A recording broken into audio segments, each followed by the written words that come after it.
Hello, everybody. Welcome to another episode of my podcast. Today's podcast is called Know the Difference.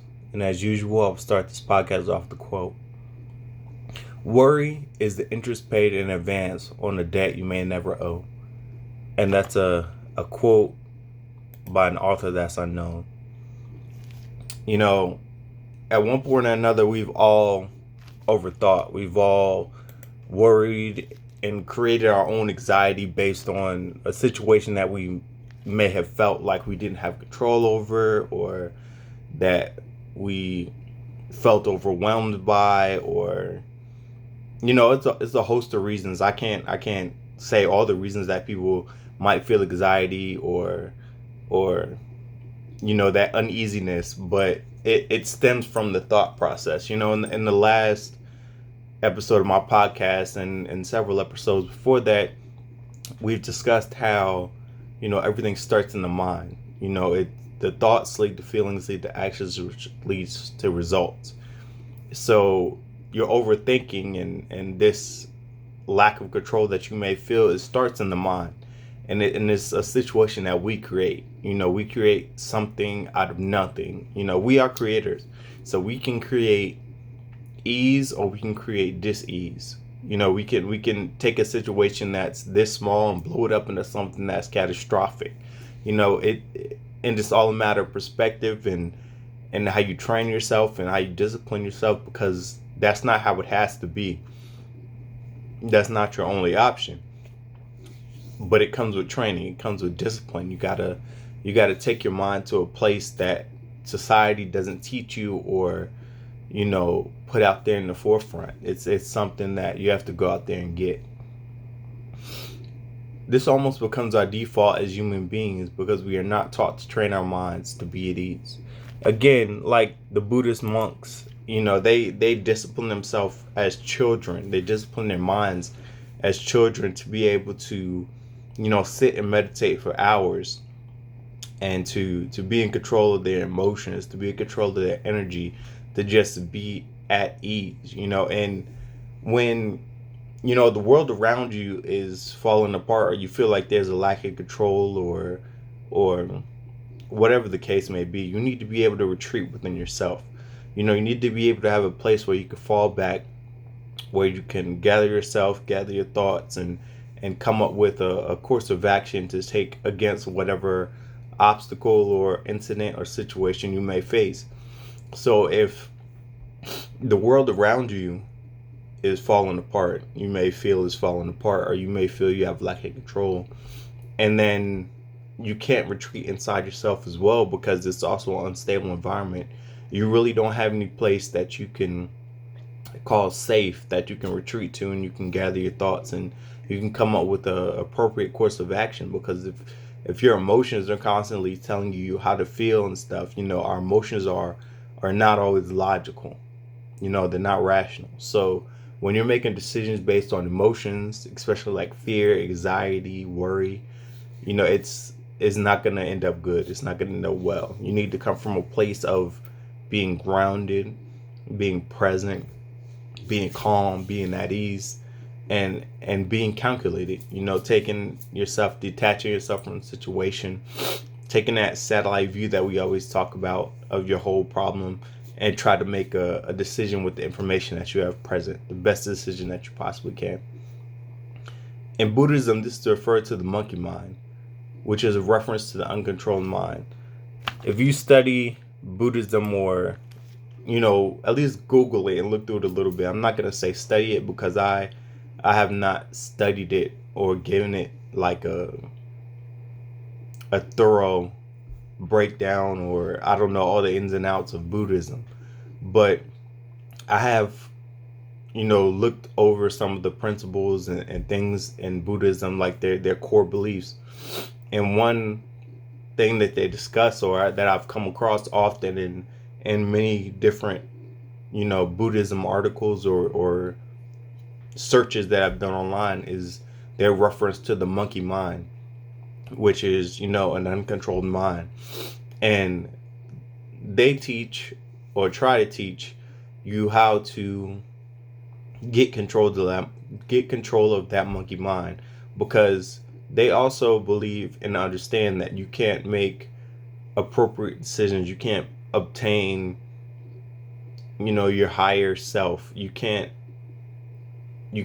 be successful. You can't, you know, begin a journey with this monkey mind, this mind that's, all over the place. That's just not focused. It's not, concentrated on a singular goal or a purpose. It's just doing whatever it wants to do. It's feeding you lies. It's telling you stuff that's not true. It's going through all these scenarios that may or may not even happen. It's just all over the place.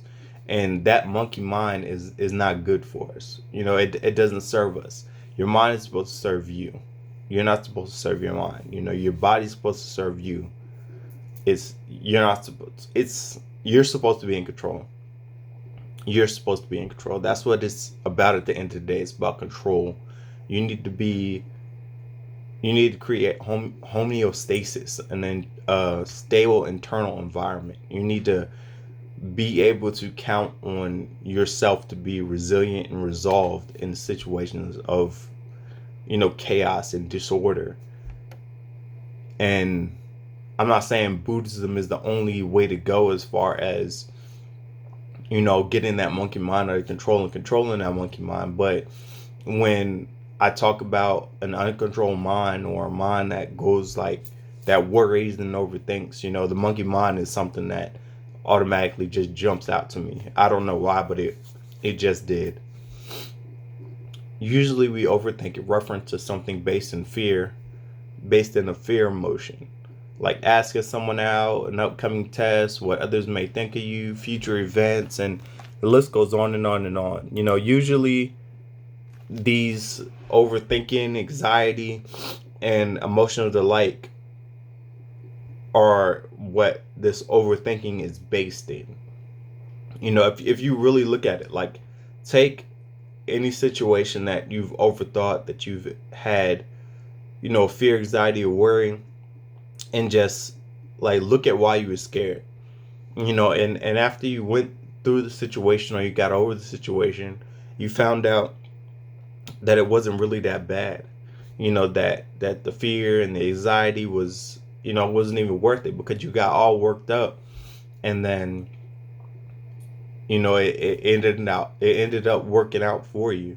Like when you asked that person out, in high school or middle school or whatever, and your anxiety and fear kicks in, like, what if they say no? Well, what if they say no? It's not that bad. It's not the end of the world. An upcoming test, all you can do is study for it. And if you get a bad grade, well, study harder. You should have studied harder. What others think of you. We shouldn't be worried about what others think of us, because that doesn't matter.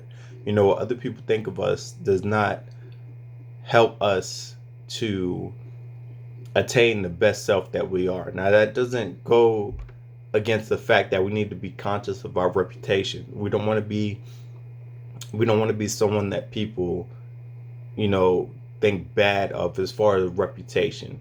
But being different, not going with the flow, and people thinking you're weird because you practice self-discipline and many forms like meditation and reading books and staying to yourself, and not, participating in drama or gossip and stuff like that. You don't need to worry about that. There's things that we do need to worry about, and there's levels to those things as well. And we just gotta focus on what's going to be best for us in the long run, not what's going to be best for us right now, which is how we make a lot of decisions, especially when we're like teenagers. We got hormones going and hormones raging and stuff like that, and we feel like going up against our parents because we know best, and we got the world figured out. But that's not the case. We really don't have the world figured out. We make a lot of mistakes because we don't listen. And a lot of those mistakes, at least when I was coming up as a teenager, was I cared a lot about what people think of me.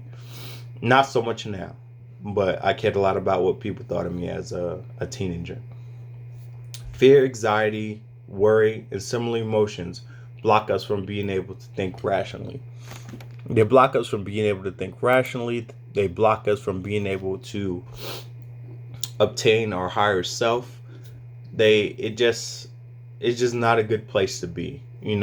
Fear is irrational. Why do you fear something? You fear something because you think it might harm you in some type of way. You might lose something. You're not in control. That's basically what it is. You're not in control. But fear and faith both require belief. So again, at the end of the day, it's a choice. Like, are you gonna choose to have fear? Are you gonna decide to participate in fear? Or are you gonna decide to participate in faith? It's a choice, because both require belief in unforeseen circumstances or things that are not seen. So it's up to you at the end of the day which path you want to choose. You could choose negativity, or you could choose to be positive. And in every situation we have that choice. No matter what the situation is, we always reserve the right to choose. But in life, it is vital, amongst other things, that we learn when we are actually getting bit by a dog and what is just occurring in our minds. This is something that, in the military, that like my instructors would teach me, like, are you really in danger, or is it just something you've created in your mind? Like, there's no need. You need to figure out whether the danger that you feel you're facing is something that you created in your mind, or it's actually a real danger that you face at this moment. Because a lot of time with fear and anxiety, it's not a danger that is actual. It's something that you perceive in your mind. And when you take a step out and you logically think things through, you'll come to see that fear and that anxiety and that worry is all for nothing. A perfect example I think of in my life is when I wanted to become a pilot. And those first few flying lessons that I had when I was in high school were horrifying. Like, I was scared. I was shaking. My voice was cracking. I had all types of thoughts and scenarios that were running through my mind, like all the airplane crash scenes in movies and all this other stuff. But when I started to learn about aviation, started to learn about how safe flying was, and started to learn about how to properly fly a plane, that worry, that fear, that anxiety, all of that stuff went away over time. And flying the airplane became second nature to me, almost like driving a car. In fact, I was able to fly a plane by myself before I was able to drive a car by myself. So, and then when I drove a car, I was less scared, less worried. But truth be told, there was almost more to be worried about driving the car than there was to be flying the plane.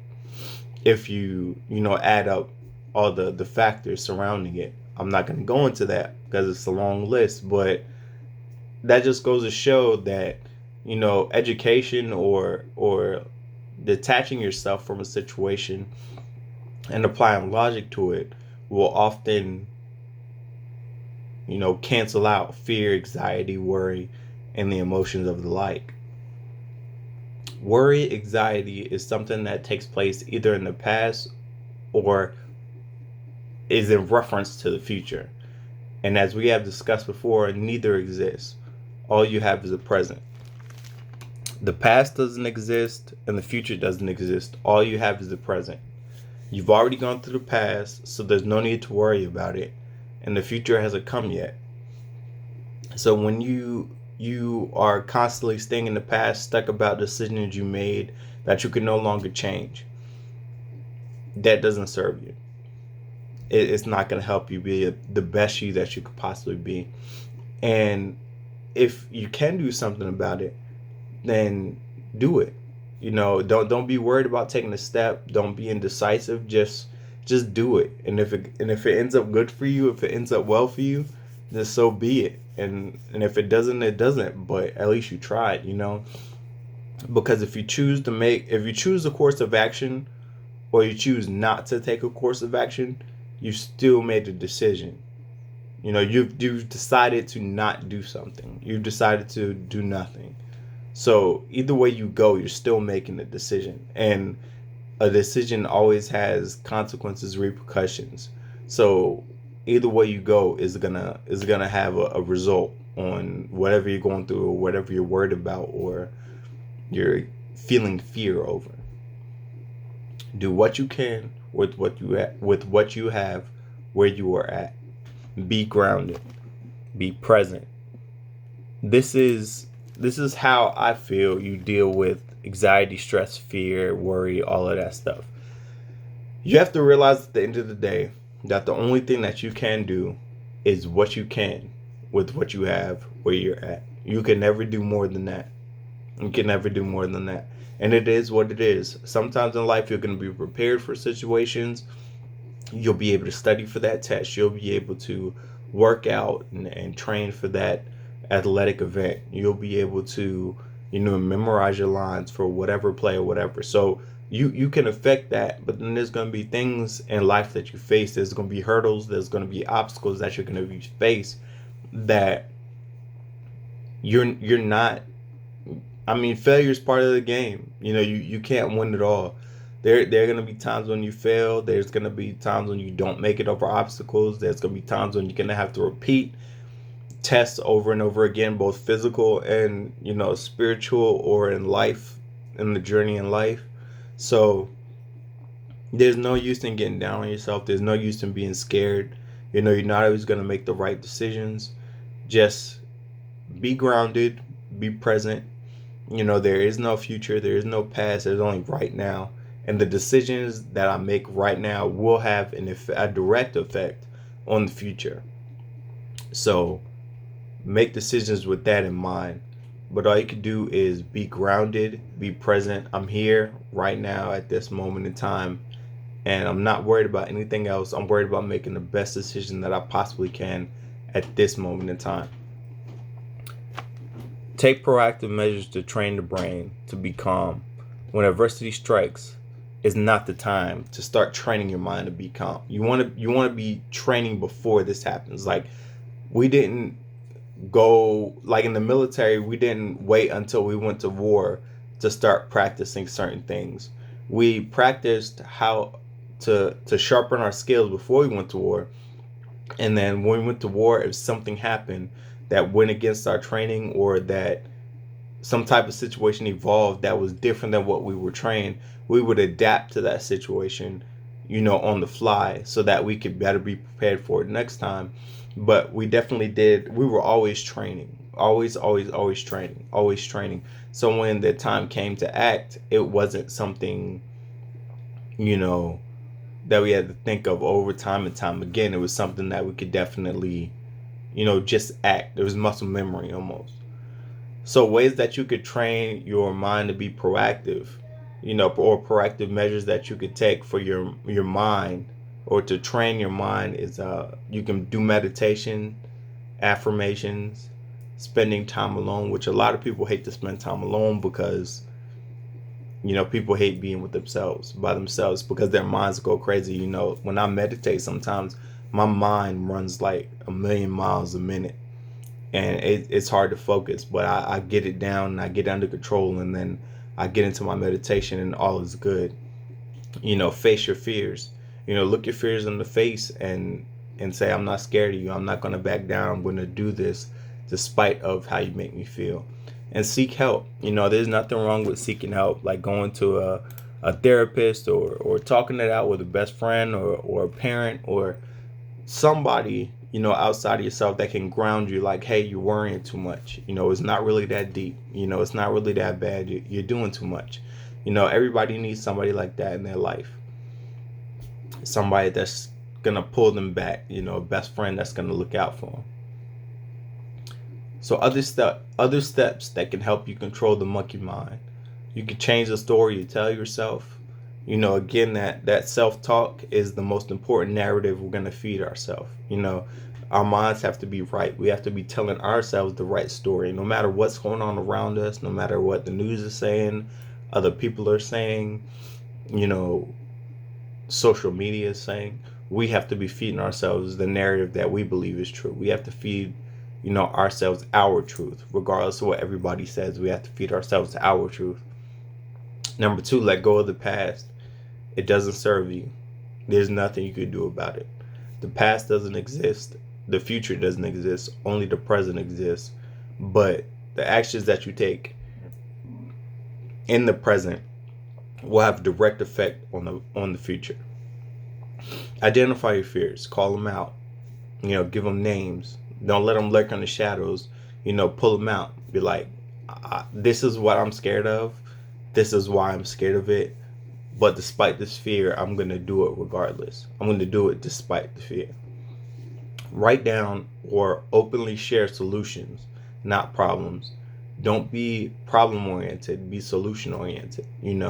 That we all know that there's a million problems out there, that there's, going to be hurdles and difficulties in life. But don't focus on the problem, focus on the solution. Be solution oriented over being problem oriented. Number 5, make decisions to become a person of action. Be decisive. If there's a fork in the road, choose left or choose right. Go. You got to go, because standing still is almost just as dangerous as choosing the wrong path. So take what information you have, make the best decision you can possibly make, go with it. And if it doesn't work out, if it's not the most appropriate course, or it didn't serve you the way you wanted to, then adapt and overcome, and make a better decision at the next fork in the road. But being decisive, you just gotta choose. You just gotta go. There's no need in hesitation, because hesitation kills. And the last one, manage your stress. Move, unplug, spend time in nature. The way I manage my stress is I work out. That's something I highly recommend. It's a great way to just de-stress and calm yourself. Go for a long run, go to the gym, lift some weights, just move. Because when you get sad, when you feel fear, you want to go by yourself. You want to kind of curl up and detach away from other people and things and stuff like that, and that's not good. You need to put your mind at ease. Work out, take yourself out of the situation, practice positive self-talk. All of these little things. There's so much more that you can do in order to get yourself in the right frame of mind and to control that monkey mind instead of letting it control you.